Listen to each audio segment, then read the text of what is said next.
రేపటి కోసం ఆల్మోస్ట్ ప్రతి ఇండియన్ ఈగర్గా వెయిట్ చేస్తున్నాడు. బికాజ్ ఎలక్షన్ రిజల్ట్స్ రేపు. మొత్తం జనం వెయిట్ చేయడం ఒక ఎత్తు అయితే stock market investors and traders wait చేయడం మరొక ఎత్తు. వీళ్ళకి ఇది కేవలం దేశ భవిష్యత్తు డిసైడ్ అయ్యే రోజు మాత్రమే కాదు, స్టాక్ మార్కెట్ ట్రెండ్స్ డిసైడ్ అయ్యే రోజు కూడా. ఇప్పటికే బస్ స్టార్ట్ అయింది దట్ బీజేపీ గెలిస్తే స్టాక్ మార్కెట్ బూమ్ అవుతుందని. మనం ఈరోజు ఈ వీడియోలో అసలు బీజేపీ గెలిస్తే స్టాక్ మార్కెట్ ఎందుకు పెరుగుతుంది అన్న ఆస్పెక్ట్స్ డిస్కస్ చేద్దాం. స్టాక్ మార్కెట్ మన కంట్రీ ఫైనాన్షియల్ హెల్త్ని చెక్ చేసే ఒక మెజర్మెంట్. స్టాక్ మార్కెట్ ఎంత హెల్తీగా ఉంటే వాళ్ళ ఎకానమీ అంత హెల్తీగా ఉన్నట్టు. ఎందుకంటే స్టాక్ మార్కెట్లో ఉన్న ప్రాఫిటబుల్ కంపెనీస్ ఇన్వెస్ట్మెంట్స్ని అట్రాక్ట్ చేస్తాయి. ఈ ఇన్వెస్ట్మెంట్స్ వల్ల స్టాక్ మార్కెట్ పెరుగుతుంది.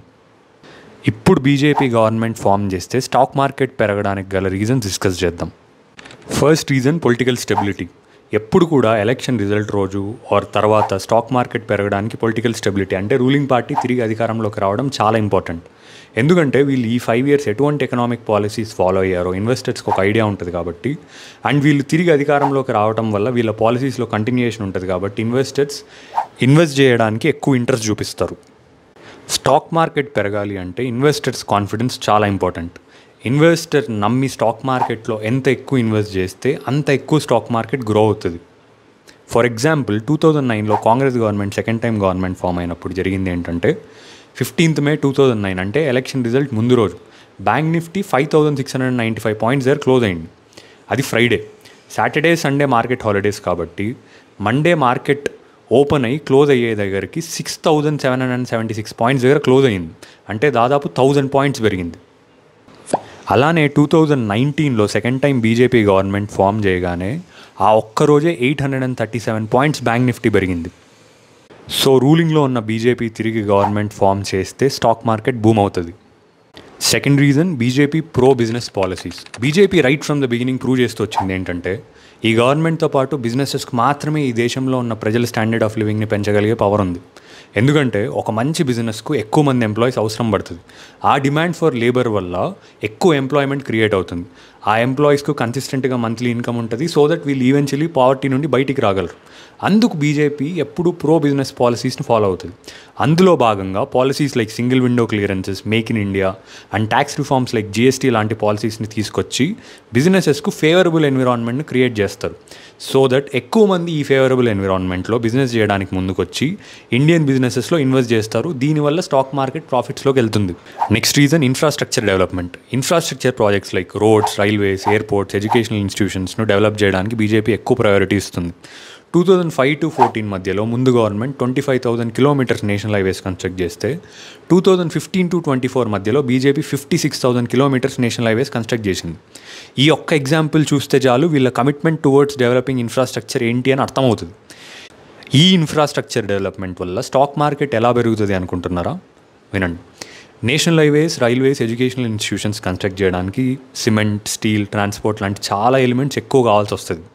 దీనివల్ల కంపెనీస్ ఎక్కువ మ్యానుఫ్యాక్చర్ చేయాల్సి వస్తుంది. ఈ ప్రాజెక్ట్స్ లేనప్పుడు సపోజ్ ఒక cement company 100 bags of cement per day produce చేస్తే ఈ ప్రాజెక్ట్స్ కన్స్ట్రక్ట్ చేస్తున్నప్పుడు 500 bags చేయాల్సి వస్తుంది. So that more investments by investors of the companies, more jobs and more growth in stock market. తర్వాత reason foreign direct investment. Foreign direct investment అంటే బయట countries investors మన కంట్రీలో బిజినెస్ చేయడానికి ఇన్వెస్ట్ చేసి బిజినెస్ చేస్తారు. 2014కి ముందు ఇలా ఫారినర్స్ మన కంట్రీలో బిజినెస్ చేయడానికి చాలా రిస్ట్రిక్షన్స్ ఉండేవి.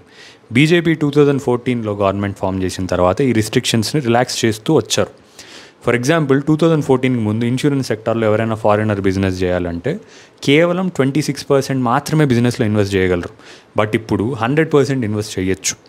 మనం ఇందాక మాట్లాడుకుంటున్నట్టు దీనివల్ల ఈవెన్ బయట కంట్రీ ఇన్వెస్టర్స్ ఇన్వెస్ట్ చేసి ఈ ఇన్వెస్ట్మెంట్స్ వల్ల జాబ్ క్రియేషన్ ఎక్కువ అవుతుంది అండ్ అలానే స్టాక్ మార్కెట్ కూడా బూమ్ అవుతుంది. ఈ పాలసీని చాలామంది క్రిటిసైజ్ చేస్తున్నారు. మన కంట్రీలో ఫారినర్స్ బిజినెస్ చేసి వాళ్ళు ప్రాఫిట్స్ పొందుతున్నారు అని. బట్ కానీ దీనివల్ల చాలా economic growth, jobs, advanced technology transfer and tax revenue చాలా పెరుగుతాయి. Next reason privatization. ప్రైవేటైజేషన్ అంటే గవర్నమెంట్ కంపెనీస్ను ప్రైవేట్ వాళ్ళకి సేల్ చేయడం.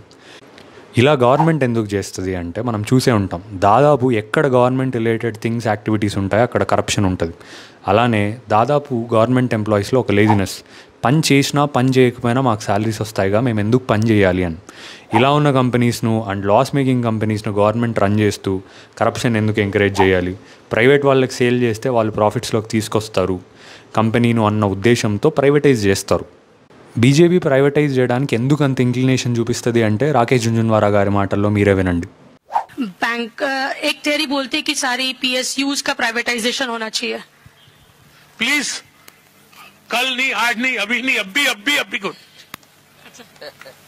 No, because is it the government's business to be in business? That is one policy of this BJP government which I... దీనికి best example ఏంటి అంటే మనం ఏదైనా గవర్నమెంట్ బ్యాంక్కి వెళ్తే ఆ ఎంప్లాయీస్ మనల్ని ట్రీట్ చేసే విధానం అండ్ హెచ్డిఎఫ్సి, యాక్సిస్ లాంటి ప్రైవేట్ బ్యాంక్స్కి వెళ్తే వాళ్ళు ఇచ్చే రెస్పెక్ట్లోనే మనకు డిఫరెన్స్ అర్థమవుతుంది. బీజేపీ ఒపీనియన్ ఏంటి అంటే ప్రైవేటైజ్ చేస్తే గవర్నమెంట్కి బర్డెన్ తగ్గుతుంది, at the same time investments పెరుగుతాయి. So this is another reason BJP government form చేస్తే స్టాక్ మార్కెట్ పెరగడానికి. Last reason strong leadership. కంట్రీలో స్ట్రాంగ్ లీడర్షిప్ ఉంటే ఇన్వెస్టర్స్కు కాన్ఫిడెన్స్ ఉంటుంది. స్ట్రాంగ్ లీడర్స్ ఎప్పుడు వాళ్ళు అనుకున్న పాలసీస్ను ఫాస్ట్గా అట్ ది సేమ్ టైం ఎఫెక్టివ్గా ఇంప్లిమెంట్ చేయగలరు. For example Narendra Modiji demonetization అందరూ క్రిటిసైజ్ చేశారు, బట్ అది ఫేక్ కరెన్సీని మొత్తానికి తొలగించింది అండ్ డిజిటల్ ఎకానమీని చాలా ప్రమోట్ చేసింది. అండ్ దీనివల్ల బ్లాక్ మనీ చాలా తగ్గింది. అందరూ క్రిటిసైజ్ చేసిన 2019 ఎలక్షన్లో ప్రజలు వాళ్ళ జడ్జిమెంట్ ఇచ్చారు. నరేంద్ర మోదీ గారి స్ట్రాంగ్ లీడర్షిప్ గురించి మనం మాట్లాడడం కాదు, ఫోర్బ్స్ మ్యాగజైన్ ఈయన 9th most powerful person in the world అని పబ్లిష్ చేసింది. దీనివల్ల ఇన్వెస్టర్స్కు కాన్ఫిడెన్స్ పెరిగి ఎక్కువ ఇన్వెస్ట్ చేయడానికి ముందుకు వస్తారు. సో బీజేపీ తిరిగి గవర్నమెంట్ ఫామ్ చేస్తే స్టాక్ మార్కెట్ పెరగడానికి గల రీజన్స్ ఇవి. For more such interesting facts subscribe to fact finding media. జై హింద్.